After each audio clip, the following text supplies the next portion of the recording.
Thank you everyone for coming to the dark side for this talk on sustainability and this wonderful property. And well done, Alex. Really amazing property. Round of applause for Alex Ben, I think. I'm Sean Lee-Davies. For those of you who don't know me, I'm the founder of Project Sea Change and Authentic Group. At Project Sea Change, we do a lot of media campaigns to raise awareness about environmental issues such as the illegal wildlife trade. We're also putting together a new certification on sustainable F&B for all hospitality, which involves a new audit for plastic reduction, food waste reduction, flexitarian menu options, and healthy options. In fact, would anyone like to see that? Is that a good idea? Yes. I think we all want that, right? We all want to know that we're eating ethically. But I'm not here to pitch my own projects tonight, unfortunately. I'm here sitting with 4 very smart and glamorous women. The age of man is over. He's not laughing. I have on my left the co-founder of Eco Drive Hong Kong, Claire Yates. Round of applause for Claire. I have the CEO of Urban Spring, Ada Yip. Actually, we're drinking water from one of the fountains. The water fountain at the back is a Urban Spring fountain. I have on my right the Chief Sustainability Officer of Melco Resorts, Denise Chen. And also, and you've probably seen her online because she's brilliant at that, the founder of Green Queen, Sonalie Figueiras. So it's not really going to be, we're going to talk all night. I'm just going to moderate. We're going to have everyone talking about what they're doing. But if you have a question, just put your hand up and we'll just keep it as a live conversation. Is everyone good with that? And just as a quick survey, who here is in sustainability industry, if you like? Who here is in retail and hospitality? Who here is in media? Ooh. And who here is in other? Okay. And if there's one thing you want to learn tonight, what would that be? Just a few answers. Anyone? What do you want to learn about? Because we can talk all night long, but let's focus and zero in. Tamsin? Real solutions. Great. Because there's a lot of greenwash, so we're going to get into that. Thank you. Anyone else? Scalability. Yeah, that's a big problem. Okay, so, well, why don't we start off by asking Ada on my left, my far left here, because Ada actually is working on a solution, and it's not just an idea, she's actually putting it into practice. I believe Ada has 180 fountains now deployed across Hong Kong, and so that is eminently scalable. So Ada, why don't you tell us about Urban Spring? So Urban Spring is a company, I don't know whether it's qualified as startup now. We're about 3.5 years old, but we launched our product later on. If you need some water, you can refill from the water station at the back. So our mission really was set up is for the mission of reducing single-use plastic bottles. But today, when you go out in the public area, we are not designed for offices and home. If you want to refill, think about the image in your mind. If probably you don't trust the water in a public area, maybe except in a nice restaurant or hotel. So we decided we need something which designed differently that would give people that trust to refill. Otherwise, if you're out and about, you are going to look for that convenience store and buy the single-use plastic bottles. So what we hope is as an alternative to the public to refill. And how long do you think before you can actually take it right across the city so it just becomes second nature for us to use it? My ambition is 5 years. 5 years as in, one day if people carry a disposable bottle, they would feel embarrassed because somebody looked at them, okay? And people would be looking for the refill station as opposed to go and buy one. So today we are, so we have launched our product for about 18 months, so we already saved 1.7 million single-use plastic bottles. Wow, 1.7. We only reached 180 actually 3 months ago. So which every month, if I only keep 180, I'm adding another 100,000 every month. And how do you actually make it work as a business? Do I take it it's a social enterprise or is it a charity? It's a social enterprise. So it's a for-profit company. So we actually, the venue would pay for the water refill station because my clients, it's all business. They actually want to serve it as part of customer service to the public. Who here, and let's be honest here, who here takes a refillable bottle around every day? I'm not putting my hand up because I'm the moderator, not because I don't take one. Okay, so that's most of you. Great. So it's not an inconvenience for these people. And yet, we see in every 7-Eleven, it's just stacked full of plastic bottles. So we'll touch on this, it's about convenience, right? To be honest, I did not bring my bottle today because I know that I will be traveling between places that I can get my water without buying a disposable. But one day I hope, no matter how small my handbag is, I can carry a small bottle because everywhere I can refill. But today, I actually don't have that network, or we don't have that network. So the mission or vision is to actually have that network, so it's very convenient for people to refill. And just walk us through how, because it all boils down to who's going to pay for this. Mm-hmm. Is the government going to pay for it? Are businesses going to pay for it? How do we get one of your urban springs in every major shopping mall, on every corner, for example? Government is definitely a big stakeholder, but we cannot rely on only the government. The government has already announced that in the next 3 years they will have another 500, but I don't know how long that's going to be. We hope to be supplying our station to them. But right now it's hotels, schools, universities, shopping centers that is already subscribing to my service. One day I hope it will get into retail stores. And we actually have spoken to retail store. You would be thinking, oh, they are selling all these bottle drinks. They will not be, using you. Actually, it's not true. I've spoken to a retail chain. For them, it's whatever the customer wants, they will provide. So one day, if everyone of us actually ask for, where do I refill, they will put one in, and they can get revenue somewhere else, right? Maybe they can get probably they get more revenue selling the reusable. I mean, of course, we don't want 100. Every one of us own 100 reusable at home, but there are ways that they would find that revenue back.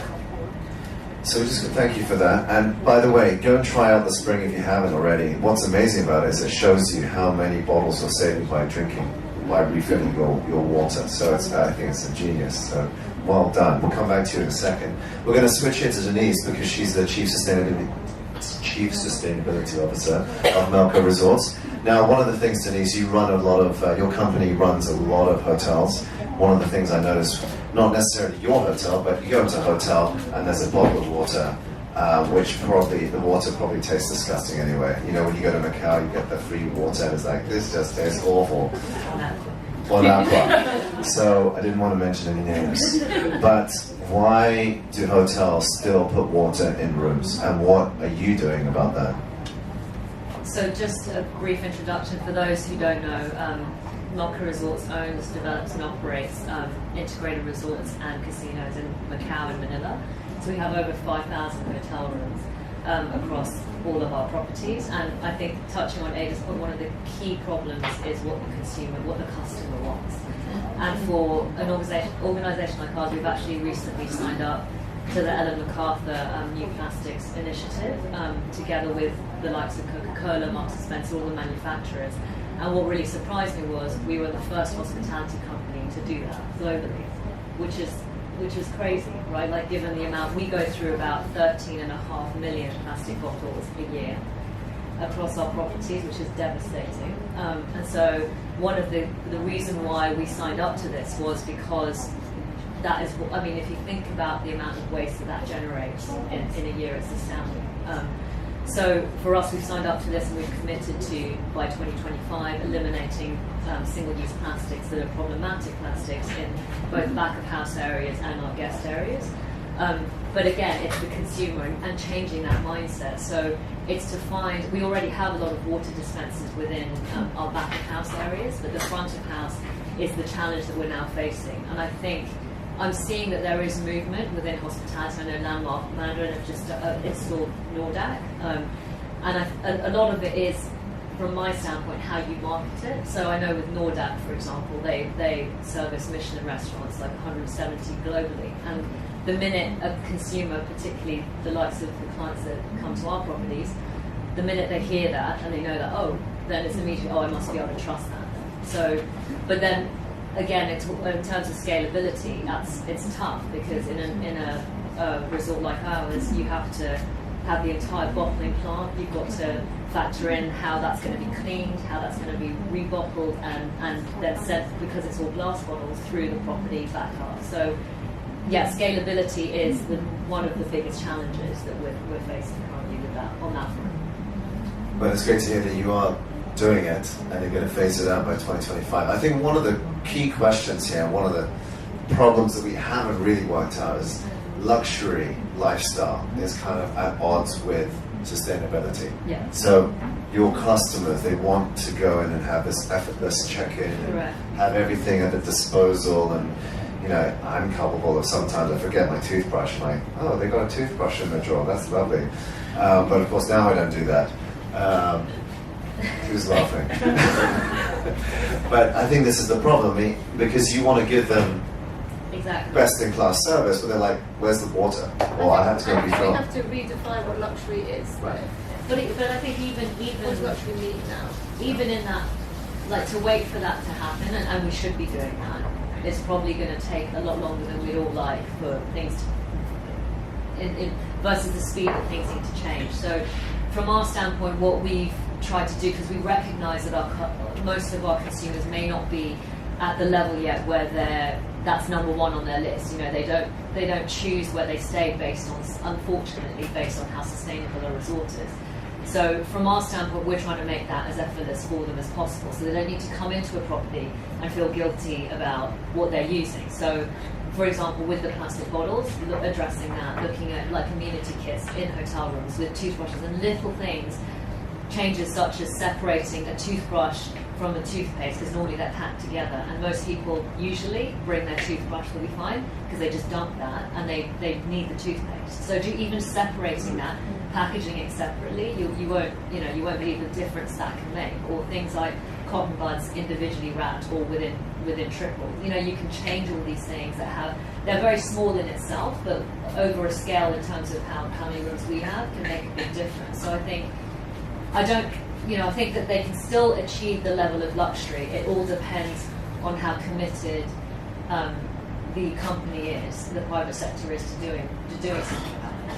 It's always a chicken and egg. It's kind of like the companies won't change unless the clients demand it. Yeah. But then if you wait for the clients to demand it, it might be too late. Right. So you wait for the government to do it, it might be too late. I see a question. Is there an opportunity though for you, I mean, in that position you've got such a large number of customers and clients, is there not an education opportunity, and not in a preaching way, but in the way that you market? Absolutely. So that you kind of actually draw them into that space rather than waiting for them to catch up? Absolutely. I think it's kind of a combination of both. As you know, I think the level of awareness is much higher as through the younger generations, and that's it's becoming more prevalent. You're beginning to see it. I think it's still going to be challenging for the older demographic within our resorts to really, even if you try and raise the awareness there, whether they're really going to care, which is why we're approaching it from our standpoint. We're lucky because our CEO really cares about it. He's passionate about himself, so that's driving this entire initiative. I can understand that in companies where you may not have that it's much more challenging when the customers they don't have that awareness, and coupled with internally you don't have the governance structure that supports that. That's where it becomes very difficult. So question here. I attended a different panel, and all the speakers were actually from the luxury So I attended a different panel a few weeks ago, and all the speakers are actually from the luxury sector. And so my comment to them was, I actually think luxury should be the ones to make it trendy. Right? Absolutely. And then everyone would follow. For example, like when we checked in, we got this. So I like the fact, because 80% of my wardrobe is black, that it's black and silver, right? And then anytime I bring this along on a client meeting, they're like, what's the name? So that already does branding for the hotel, even though this costs more than 2 bottled waters, right? So that's one way to kind of bridge the two. Yeah, absolutely.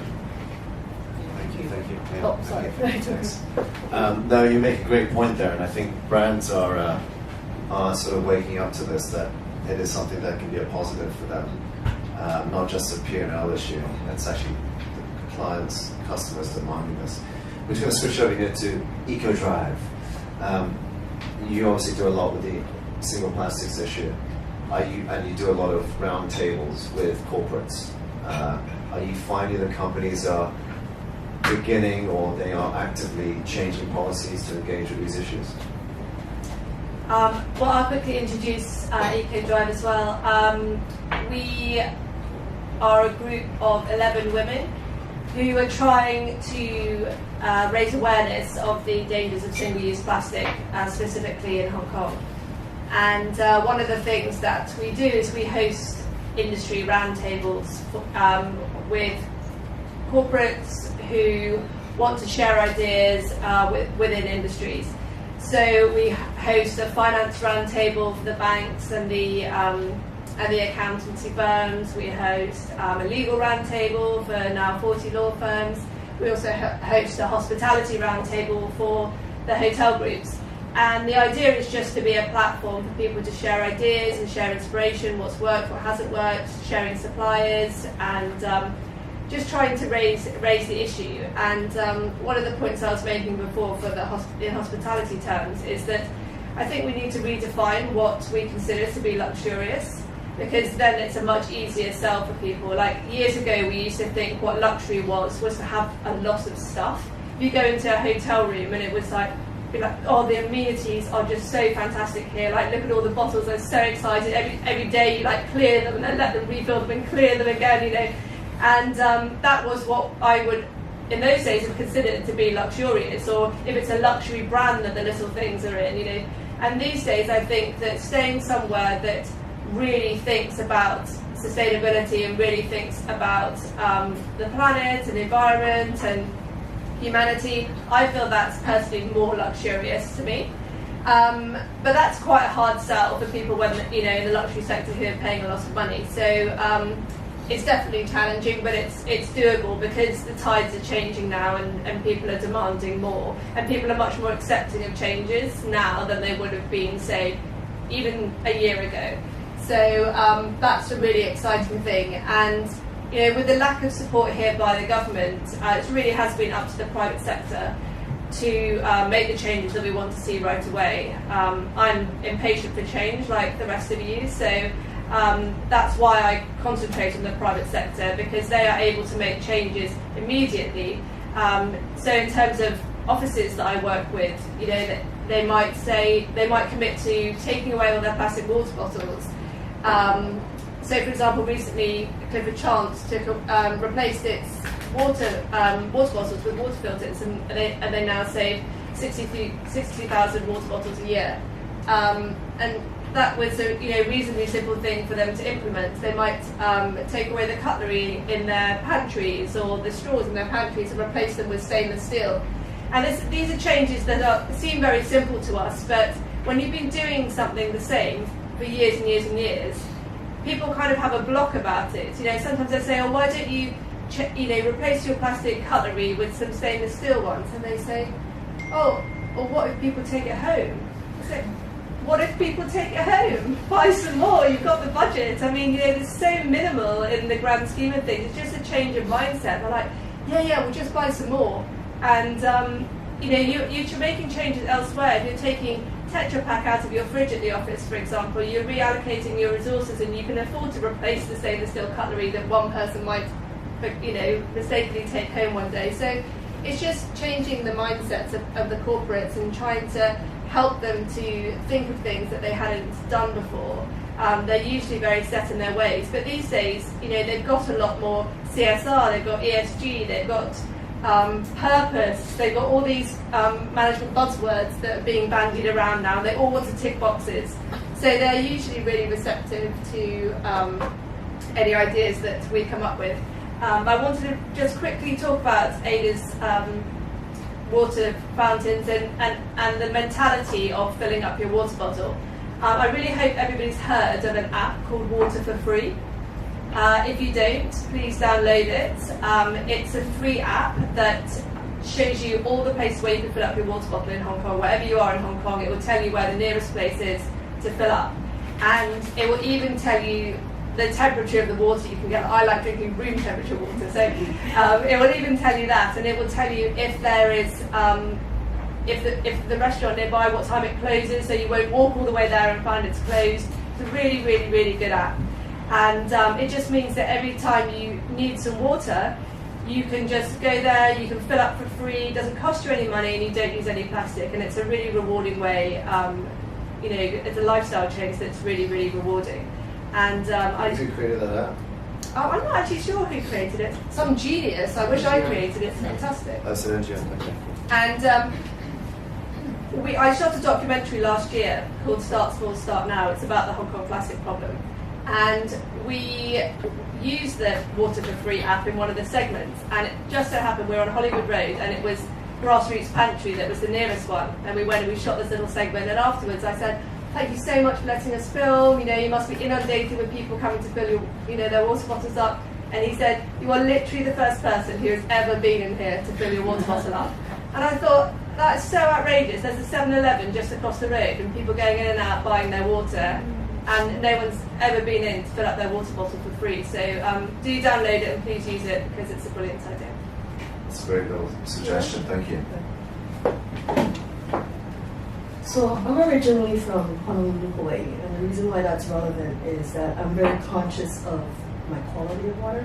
Like in Honolulu, I can just turn on the faucet, and the water is actually sweet because it goes through this filtering system that, like, it rains on the mountains and then it filters through that and the sand basin and the rocks and all that stuff, right?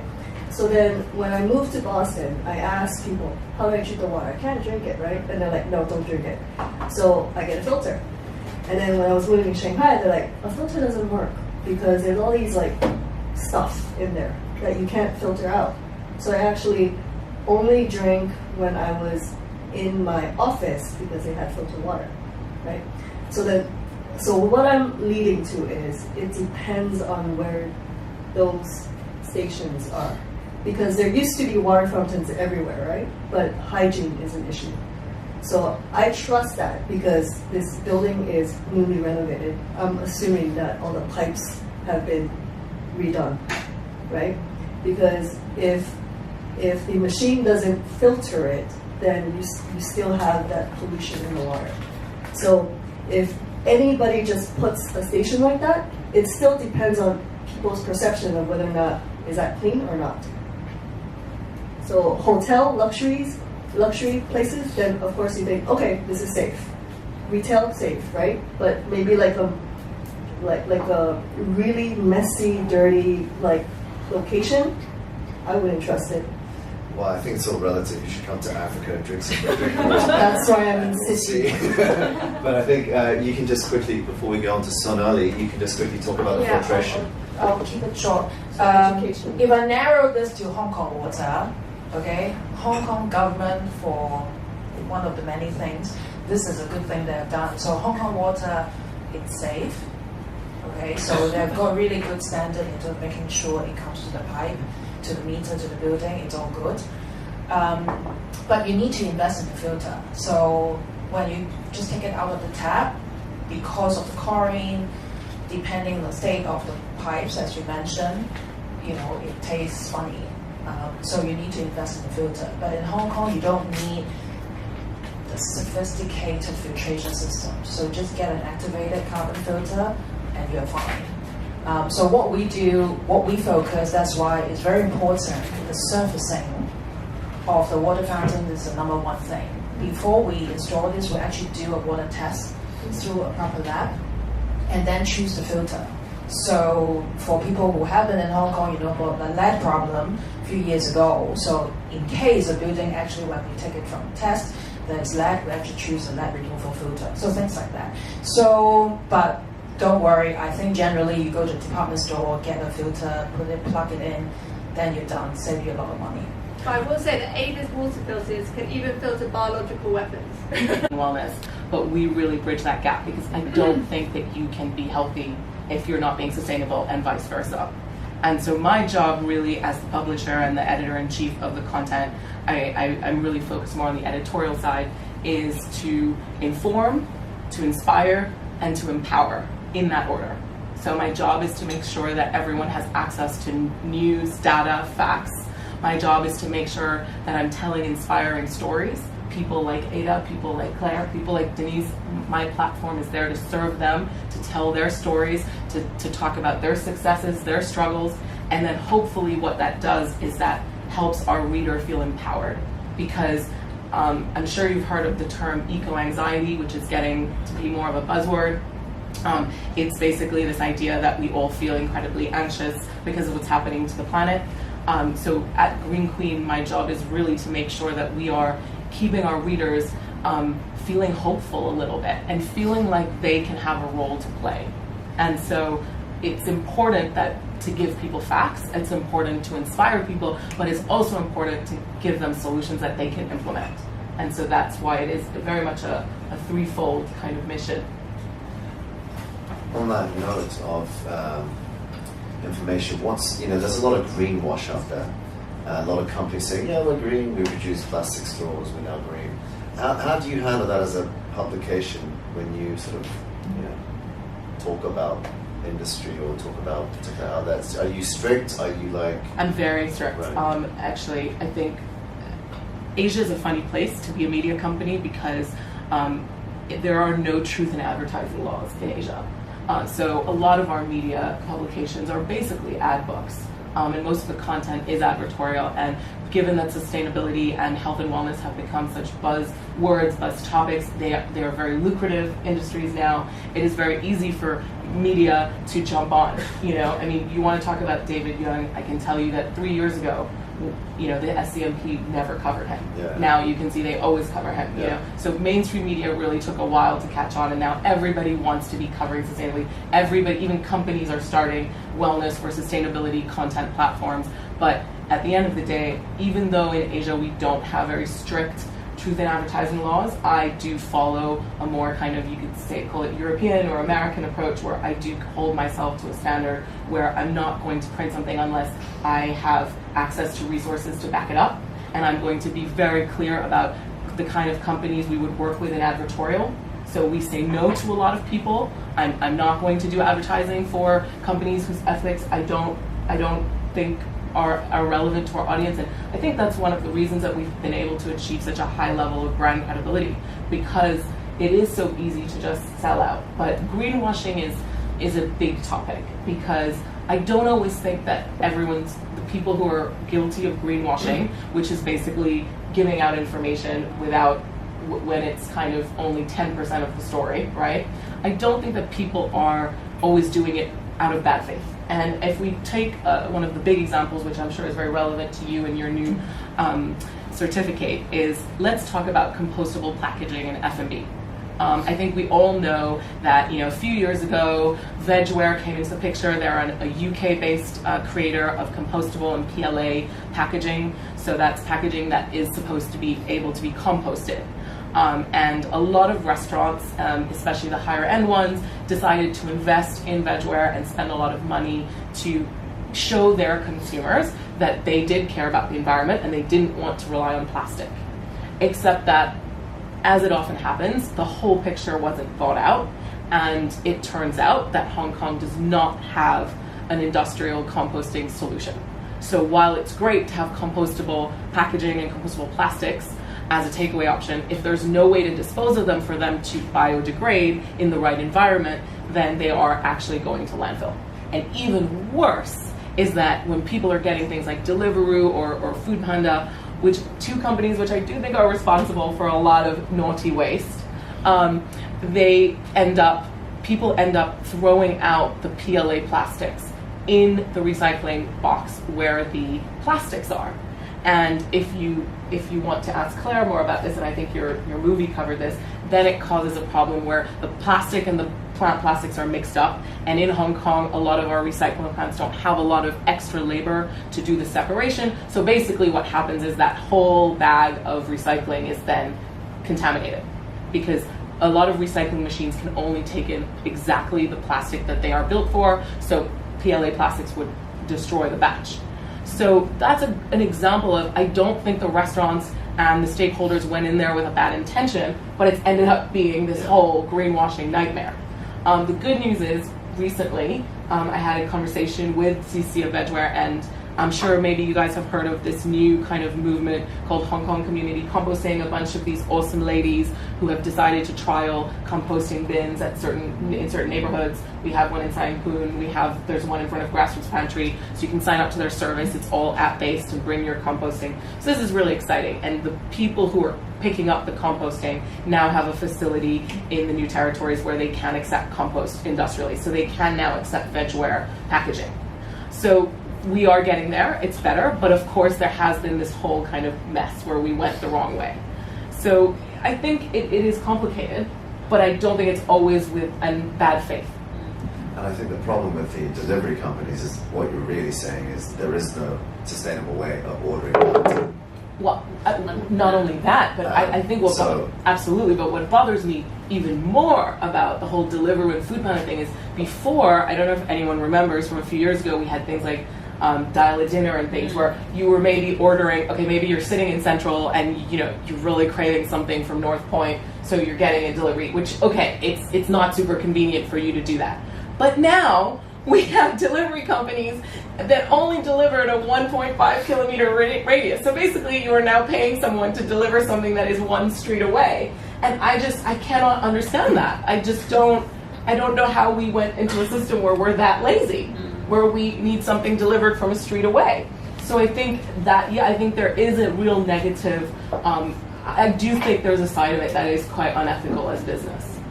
In that it is encouraging a lifestyle of complete laziness and inconvenience. So I try to convince people to just get your own container and go and pick up your food.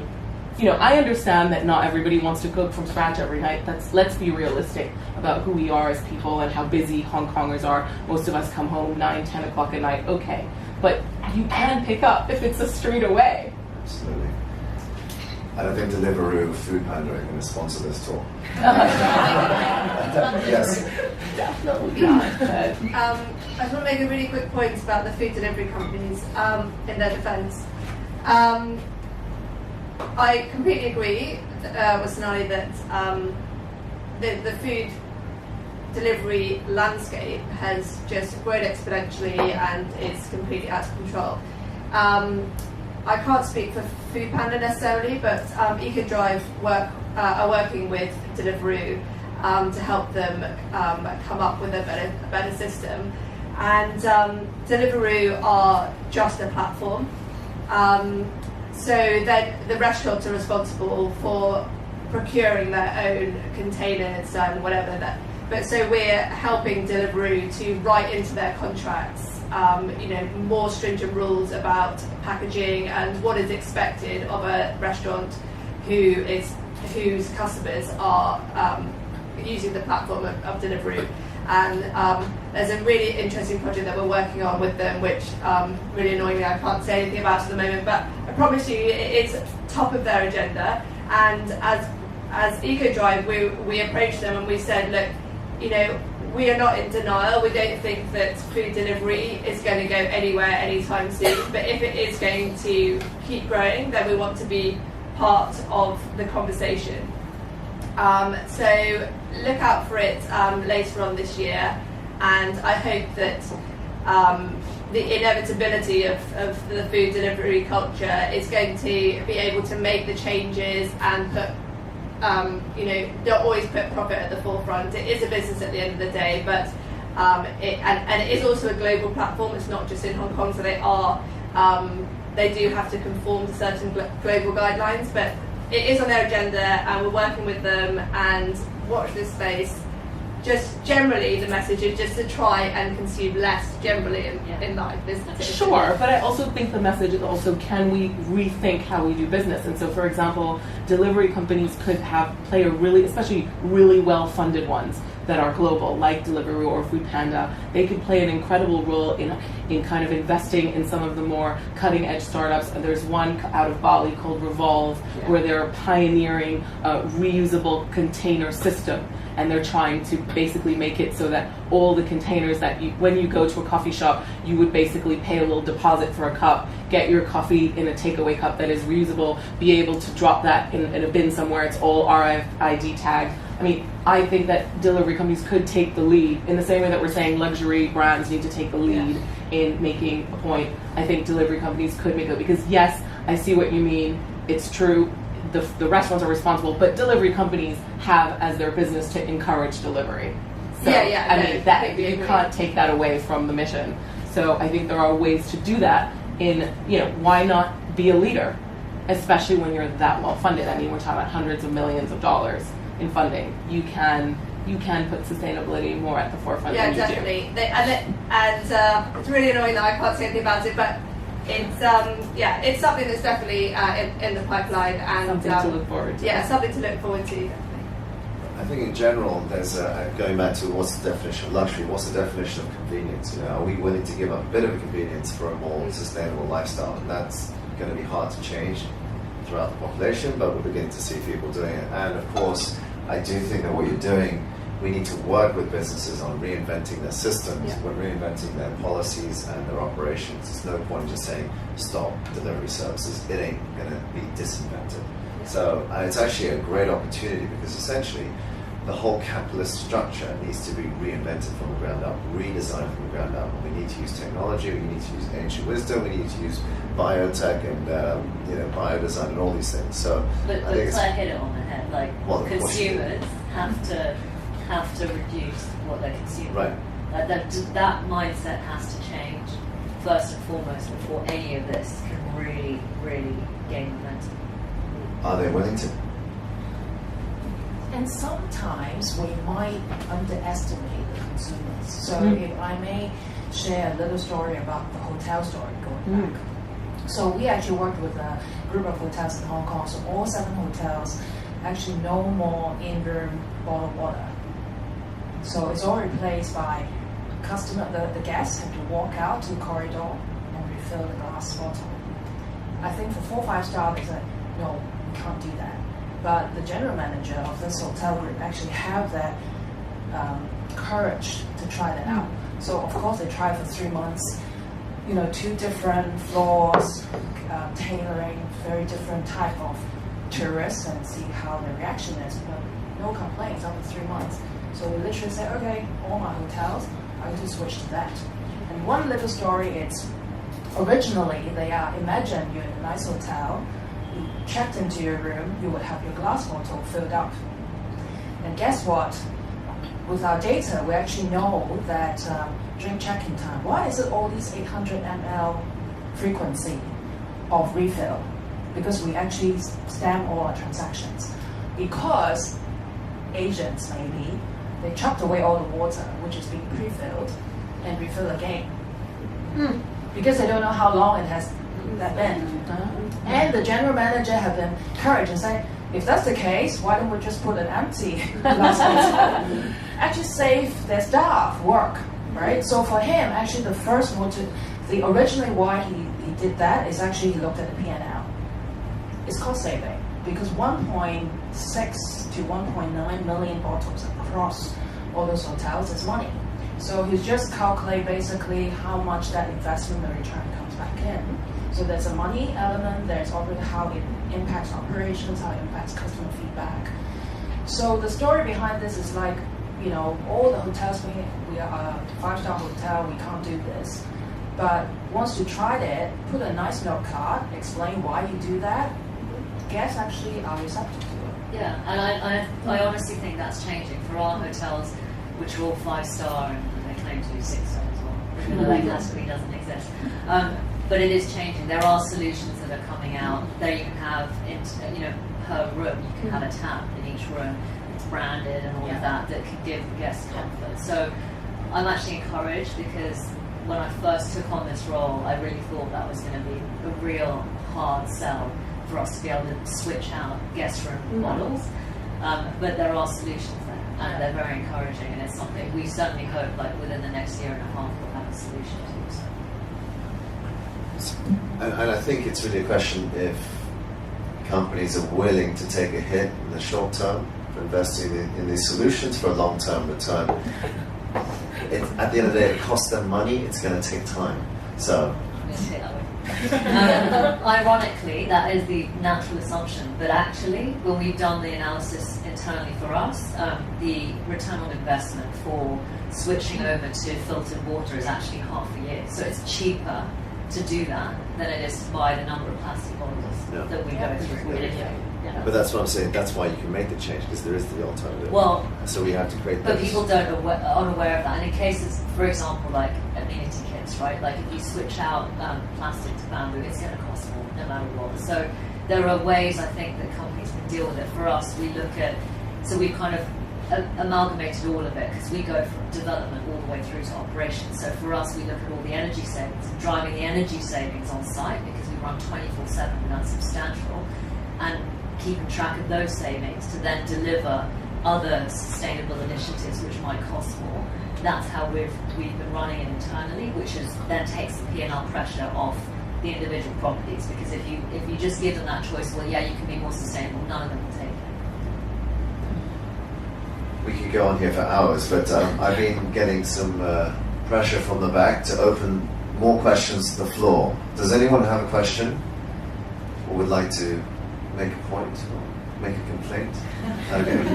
Sonalie, is at the end then, based on what you were saying in terms of the responsibility of these companies, is at the end of companies which produce and deliver plastic water bottles, is the end nigh for those companies? I think what you're seeing in the States is a lot of a switch to metal cans. I don't know if you saw that this fellow got a few million dollars to do bottled canned water yesterday. That was the big news, ex-Silicon Valley guy. So I think they're going to find different ways to sell you single-use beverages and goods. But I think that the better statement is it's the end of not taking ethics, values, and environmental responsibility into consideration. Because Gen Z and millennials are now the biggest buying generation in the world. They are unique in that, unlike our parents' generations and our grandparents' generations, who all had very different cultures depending on where they were located in the world, millennials all share a culture thanks to things like the iPhone and things like Instagram and Facebook and so on. And Gen Z customers, who are even younger, that's coming up even more, and they are even more mission and ethics led. So I actually don't think, I think what this conversation that we're having here is actually almost, we've passed that point. It's, if you want to be making money in 10 years, you have to rethink your business. There's no more time. And that's why in Asia, where a lot of people always think, oh, it's all happening in the US, it's all happening in Europe, I don't think so. I think it's actually all happening in Asia, because I think Asian companies have very much understood that. And the great thing about what in Asia is that when people decide to make a change, it's fast, especially in Hong Kong. Can I just quickly say something about the water? So for a company like A.S. Watson's, who I believe lots of people drink, most people drink Watson's water, they are being forced to innovate now because obviously they can see the writings on the wall. So they have invested in things like reverse vending machines, and they are going to roll out these 300 reverse vending machines. And the idea, and lots of you have probably seen them around Europe, is that you put your used bottle back in the machine, and then you get rewarded by things like coupons. Of course, in A.S. Watson's case, it's Park and Shop coupons because they're all owned by the same people. So very clever. But they've made lots of commitments to no longer use virgin PET. They're going to use rPET, and they've set all kinds of targets And I raised that exact point that we've got an on-circular community down here talking about. We raised, so I actually commended them because I went to a talk the other day, and I said it's great. Well, I love going to these talks and I find out all these great things that companies are doing that I didn't know, and I had no faith that they were doing anything. So that's great, and it's to be commended, and we should shout about it. But the response from quite a number of people is, well, that's just not enough. It's still plastic water bottles, and they need to innovate and find a solution that is actually not about plastic. It's, you know, it's finding the next thing. And I think, I mean, my feeling is, I think it is great that they're doing something now, because at the end of the day, we have to work with what we've got. But yes, for a longer term solution, at the end of the day, we've got plastic out here, so we need to recycle what plastic we've got.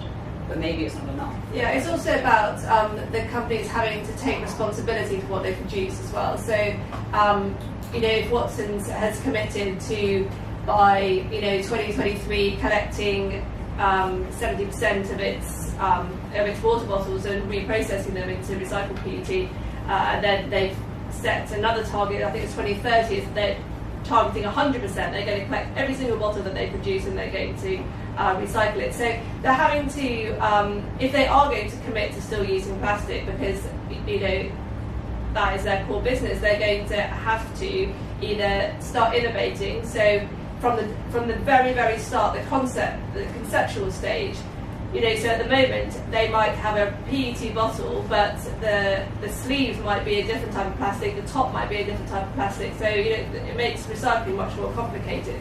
So these companies having to innovate completely and thinking right from the conceptual stage, right, why don't we make it all from PET? Like PET film, PET, why this hasn't occurred to them before, don't ask me, but anyway, that's one of the things that they'll do. So then when it comes to recycling, the whole thing can just go in, and then the process is much less labour intensive, people are more motivated because they can't be bothered to cut the film off, they can't bother to take the top off. So they're having to do a lot more than that. So although I think it's true that, you know, water companies are, you know, obviously worried about their market, they're under pressure to innovate, and I think innovation is key for all of us. I think that's the pressure that we're all putting on them is forcing them to innovate at a much quicker rate than they might do organically. So I think that's always going to be a good thing. And I think just to add to that, you know, I think the ladies here are all doing very commendable things, amazing things.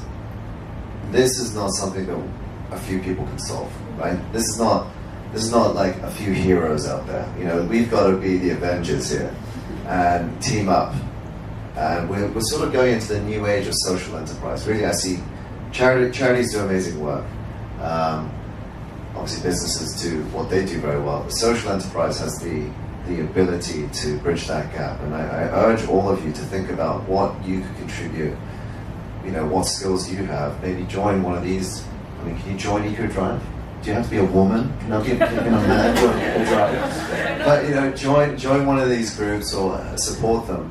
Or come up with your own social enterprise, because it really is the time to be doing it. And I don't know if anyone saw the report on Monday from the UN. Basically, we're going to wipe out 1/8 of the species of the planet in the next few decades. That's who has seen it? Avengers here. You know when Thanos goes like that and wipes out half the planet. You know, that's what we're doing.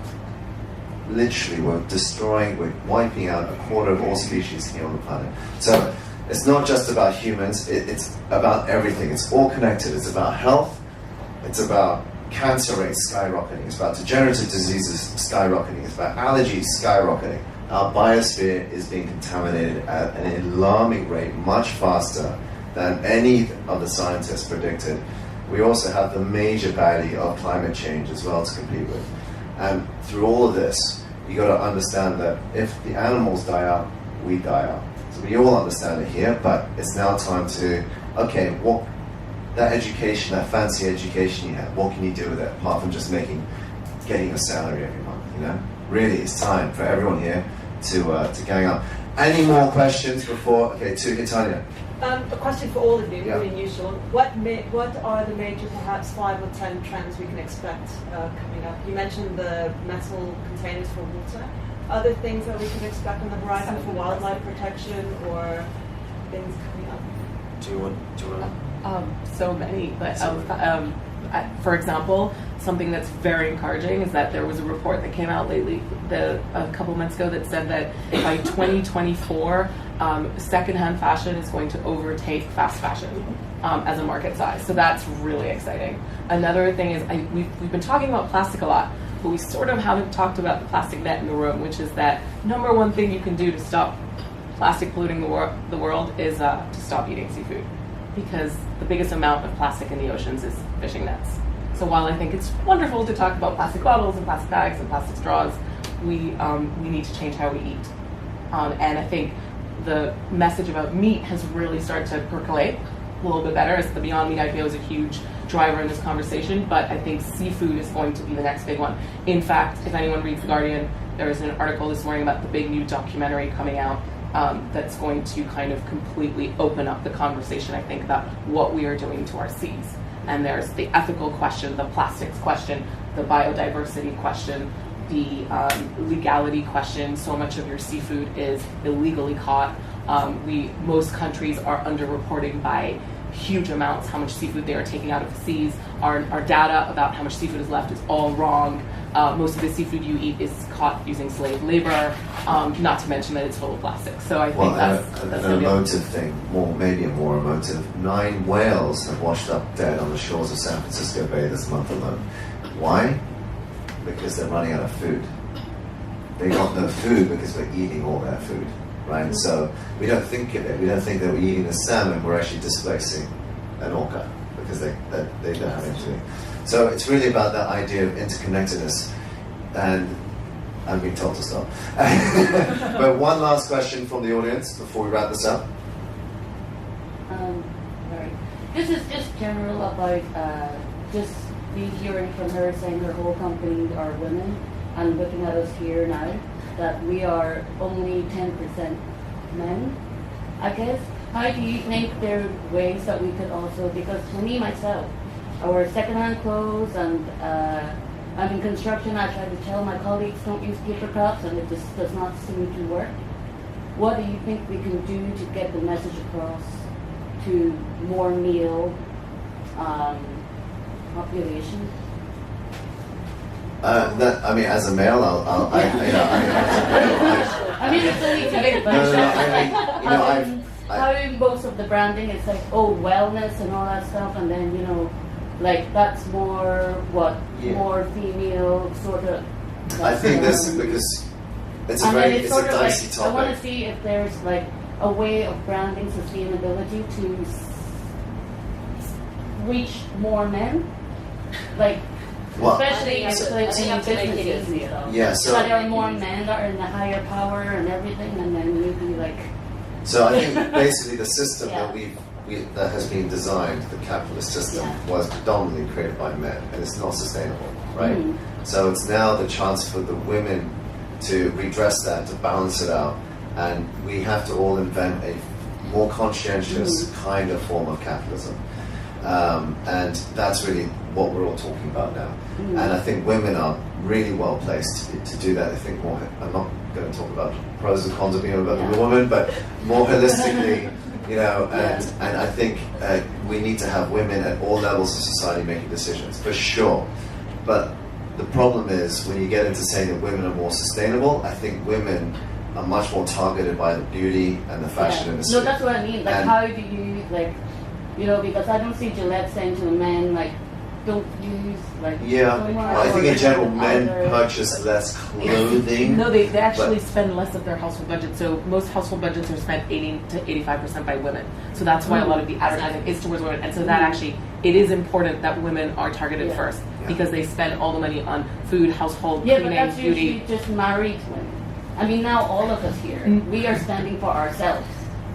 Like all the other guys I think you have to make it easier. Yeah. I think as companies innovate and make it easier, because certainly like within our organisation, especially if you're saying that the market is millennial. None of the millennials yet are buying for the partner or buying for the, as a. We have a lot of young male readers. Yeah. So I think the message is going through. Yeah, our male readership is increasing I think every it's month. just It's just how easy. I think every consumer now is faced with people want it, but can they access it, or do they know how? Like, do they know how to reduce the plastic in their homes? Are they aware of these seafood issues? You know, I don't think it's necessarily like it's just like a simple. Out of all my friends, all the girls have the water bottle, but I don't see the street. I don't see a guy just carrying a stainless steel bottle just by itself, or you know. I think we're rebranding eco, what it means to be eco as well. Like, I think historically, being eco and being sustainable, you know, these are not sexy words. And now, you know, the last few years, eco's really been completely rebranded, and now it's cool to be eco, and you know, eco is something that we're aspiring to. It's an aspirational thing now. And so I think that the more that's developed, like the more you'll see that, you know, the gender bias is maybe balanced a bit more. But I just want to quickly say about the sustainability trend. I don't know about